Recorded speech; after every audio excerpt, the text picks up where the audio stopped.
और राजनीति विज्ञान मान लो या राजनीति से संबंधित पुस्तक थी अर्थशास्त्र। और अर्थशास्त्र में मैंने पहले बताया कि अर्थशास्त्र में चंद्रगुप्त मौर्य यानी मौर्य काल के राजाओं का वर्णन नहीं है, उसने प्रशासन का वर्णन है। उसने कैसे कोई एक देश अपने देश पर राज कर सकता है, तो उसमें राजनीति का वर्णन है, ठीक है ना।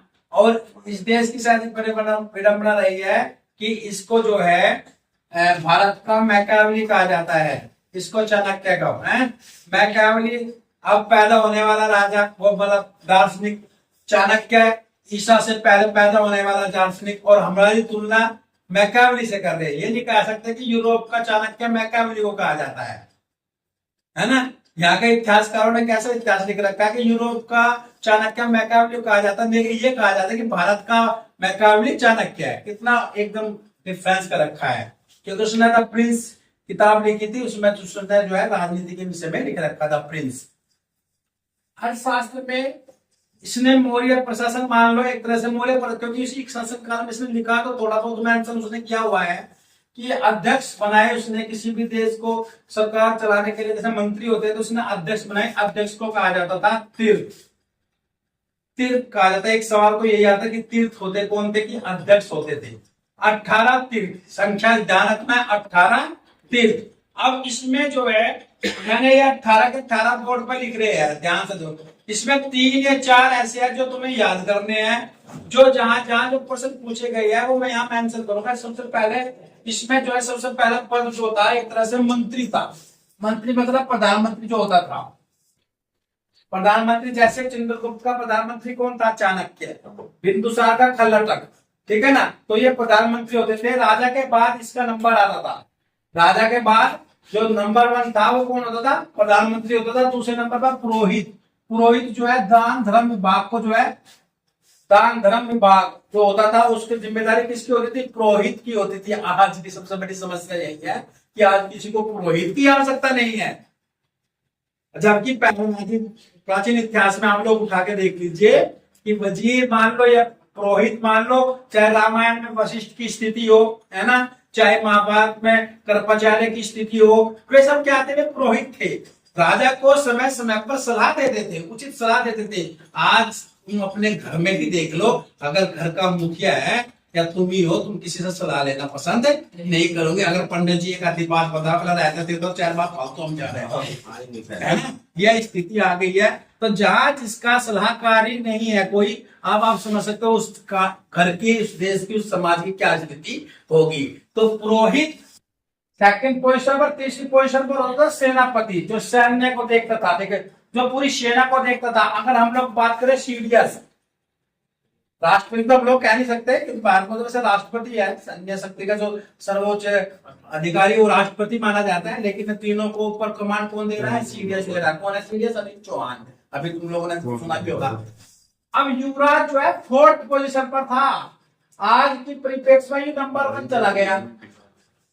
आज के परिप्रेक्ष्य में लड़का, राजा का लड़का कहां चला गया, नंबर 1 चला गया। लेकिन उस समय क्या था, इसकी पोजीशन 4th पोजीशन थी, 4th नंबर पर था ये। यानी इससे ऊपर राजा को सलाह देने के लिए 3 अधिकारी और रहते थे। जब इसका नंबर वो अपने राजा अपने बेटे से बात करता था। उसके बाद ये दोनों याद करना, दोवारी कौन होते थे, जो राज के द्वार रक्षक, राजा महल के जो अंदर द्वार रक्षक जो हेड होता था, जिस पर पूरी जिम्मेदारी होती थी, उनको बोलते हैं द्वारिक। अंतर्वेदिक, अंतर से समझ लेना, जो राज दरबार के अंदर की जो है सुरक्षा करता था।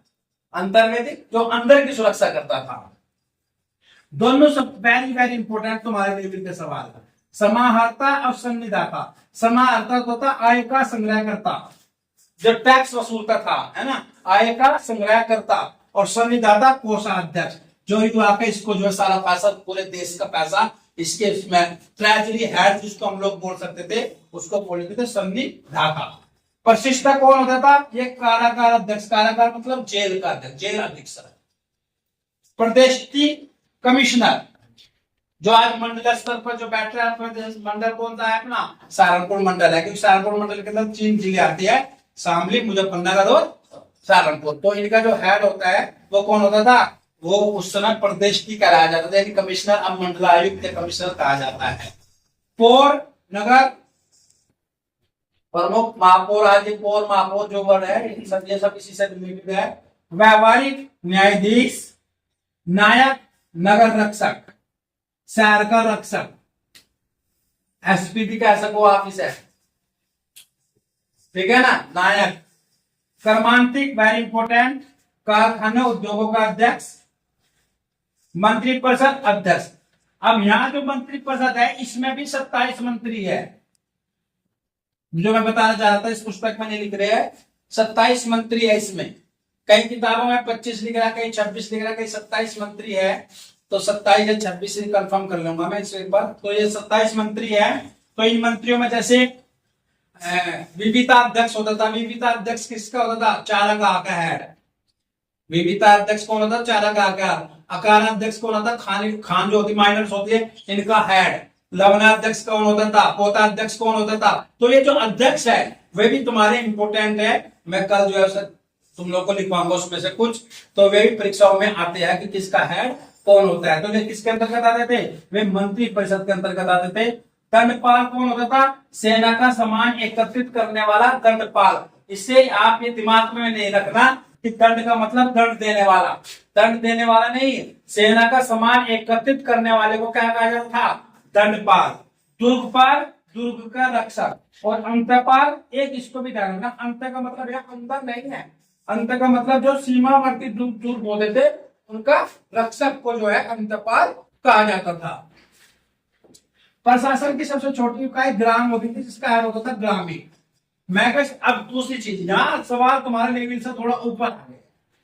सबसे पहला सवाल आता है कि किसी भी देश का प्रशासन चलाने के लिए, मौर्य प्रशासन चलाने के लिए कितनी समितियां बनाई थी। तो मैगस फ्रीज के अनुसार 6 समिति बनी थी, और एक समिति में कितने सदस्य थे, 5। तो एक कुल टोटल कितने हो गए थे, 30। एक सवाल आता है कुल सदस्यों की संख्या कितनी थी, 30। समिति कितनी थी, 6। एक समिति में कितने सदस्य थे, 5। ये तीनों ही सवाल इंपोर्टेंट है। एक सवाल आता है जो हायर लेवल में कि कौन सी समिति से संबंधित कौन सा विषय, वो विषय दे देता है। जन्म मरण का विवरण रखना किस समिति के अंतर्गत है, तीसरी की।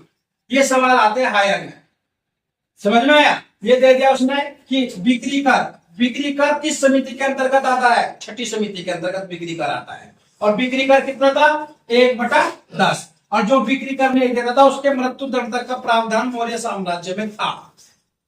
अगर कोई बिक्री कर नहीं देता था तो उसको मृत्यु दंड देने तक का प्रावधान था वहां मौर्य साम्राज्य।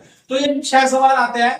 पहले में उद्योग, दूसरे में विदेशियों की देखरेख, तीसरे में जन्म मरण का विवरण, फोर्थ में व्यापार वाणिज्य, फिफ्थ में निर्मित वस्तुओं का विक्रय, और छठी में जो है बिक्री कर। ये 6 के 6 तुम्हारे अप लेवल के हैं, और ये सवाल पूछा जा सकते हैं कि किस समिति में कौन सा विषय है। तो इसको थोड़ा सा फोकस करना जब यार हम सब पढ़ेंगे। उसके बाद एग्रोनोमोई, मार्ग अधिकारी होता था। न से ध्यान रखना, नगर। बस यहाँ वो पूछ लेना एक सवाल की किसका होता था, जिले का, उसका किसका होता था। एस्ट्रोनोमोई, ये दोनों मैगस्ट्रीज ने बताए थे, ये दोनों अधिकारी होते थे जो जिले लेवल पर होते थे। एस्ट्रोनोमोई जिले लेवल पर होता था। तो ये जो है क्या होते थे, ये पीडब्ल्यूडी से रिलेटेड अधिकारी होते थे, मैगस्ट्रीज इनको बताता है। सेना 6 लाख थी। जस्टिन कहता है कि इसके पास 6 लाख पैदल सैनिक थे। समझ कीजिए कि आज जो है हमारे पास 13-14 लाख के करीब है, और संख्या 150 करोड़ के करीब थी। तो उस समय जनसंख्या भी कम थी, प्रांत भी थोड़े थे। उस समय भी 6 लाख सैनिक जो है मौर्य काल में मौर्य साम्राज्य में थे। और इनको जस्टिन ने डाकुओं का समूह भी कहा चंद्रगुप्त मौर्य की सेना को। और पूरी की पूरी सेना जो है 6 भागों में विभाजित थी। पहला जल सेना, यानी नेवी भी थी। एक सवाल पूछ सकता है परीक्षाओं में कि नेवी थी मौर्य काल में, नहीं थी जल सेना। दूसरा काम यातायात रसद, एक ऐसी भर्ती हो गई थी सैनिकों की कि जो कि ट्रांसपोर्टेशन, जैसे आज भी कहते हैं ना ड्राइवर की वैकेंसी आ रही है ना, व्हीकल्स की, जैसे सीआरपीएफ में भी आ जाती है। वे क्या करते थे, रसद सामग्री यानी भोजन की व्यवस्था करते थे सैनिकों के लिए। भोजन खाने की व्यवस्था जो है एक स्थान से दूसरे स्थान तक ले जाने के लिए अन्य सैनिकों की भर्ती करते थे, युद्ध वे लोग नहीं लड़ते थे। तीसरी कौन सी होती थी, पैदल। चौथी अश्व यानी घोड़े वाली। 5वीं गज, हाथी, और 6ठी जो है रथ। ये 6 टाइप की सेना थी उस समय इसमें मौर्य प्रशासन में। महामाते सर्प और गुड़पुष ये कौन होते थे, गुप्तचर। देखो गुप्तचर व्यवस्था पहले से बहुत प्राचीन है। आज भी अगर बिना गुप्तचर के कोई भी देश, प्रदेश, गांव, समाज नहीं चलता। आज तो बिल्कुल इंटरनेट है, आप तो नेट है, आप जो है आपके सर्विलांस में नंबर डालो, सब कुछ डाटा मिल जाएगा, है ना। और उसके बावजूद भी आज भी चप्पे चप्पे पर सबके मुख भी रहते, वे जो जासूसी तो होते हैं वे। इतना हाई टेक्नोलॉजी होने के बावजूद कि पूरा पूरा एरिया जो है वो सब नेट से कनेक्टेड है, और अपराधी को पकड़ने के लिए नेट तो बहुत बड़े साधन है आज के युग में। लेकिन उसके बावजूद भी एक ग्रामीण लेवल पर, एक स्तर पर आज भी गुप्तचर विभाग सक्रिय है, और ये सीबीआई रा वगैरह जो बने हुए हैं, ये सब एजेंसी से गुप्तचर ही है। ये भारत में पाकिस्तान के, पाकिस्तान में भारत के, सब तो घूमते रहे, तो जो पकड़े गए वो खत्म। तो मौर्य प्रशासन में जो है जो गुप्तचर थे वे अलग लेवल के गुप्तचर थे, चाणक्य के अपने अलग थे, राजा के द्वारा दिए गए गुप्तचर अलग थे, जिसमें तनख्वाह मिलती थी, पर्सनल गुप्तचर अलग रखते थे, और उसी वजह से वे जो है एक दूसरे के षड्यंत्रों का पता निकालते थे। नेट नहीं था उस समय, ठीक है ना। उसके बाद न्यायालय धर्मस्थ्य और कंटक शोधन, दो न्यायालय थे, एक दीवानी एक फौजदारी। जिला स्तर पर न्याय का कार्य करते थे राज्यों, ये सवाल ही पेपर में आता है कि जिला स्तर पर न्याय का कार्य कौन करते थे, राज्यों की टैक्स वसूलते थे। बाद में इनका काम क्या हो गया था, टैक्स वसूलने का काम भी इनका हो गया था। सीता वह भूमि थी जो सरकारी भूमि थी, सरकार का जिस पर कब्जा था उस भूमि को कहा जाता था सीता। अद्वैय मात्रक भूमि वो होती थी उपजाऊ भूमि, जो बिना सिंचाई के, कम बारिश भी हो रही तब भी बेहतर उपजाऊ भूमि, बेटर जो है हम लोग को क्या दे सकती थी, पैदा देती थी, वह अद्वैय मात्रक भूमि कहलाई जाती थी। द्रोण अनाज मापने की इकाई, जो वस्तु विनिमय था वहां पे, तो वस्तु विनिमय वस्तु के बदले वस्तु थी, तो द्रोण जो है अनाज मापने की इकाई थी। मैगस्थनीज ने जो है मौर्य में 7 वर्ग बताए, मौर्य प्रशासन में कितने वर्ग बताए, 7। ये सवाल भी आता है पेपर में कि मैगस्थनीज ने कितने बताए, 7। और उसमें देखो ध्यान रखना, उसने कहीं भी दास वर्ग का वर्णन नहीं किया है। एक सवाल आता है निम्नलिखित में मैगस्थनीज ने किसका वर्णन नहीं कर रखा, तो उसने दास वर्ग का वर्णन इसमें नहीं किया। दार्शनिक, किसान, अहीर, कारीगर, सैनिक, निरीक्षक और सभासद, इन 7 वर्ग में जो है उसने पूरा मौर्य काल प्रशासन को बांटा हुआ है। और 137 वर्ष इन्होंने राज किया। बृहद्रथ की हत्या करके पुष्यमित्र शुंग ने शुंग वंश की स्थापना की थी। ये था मौर्य।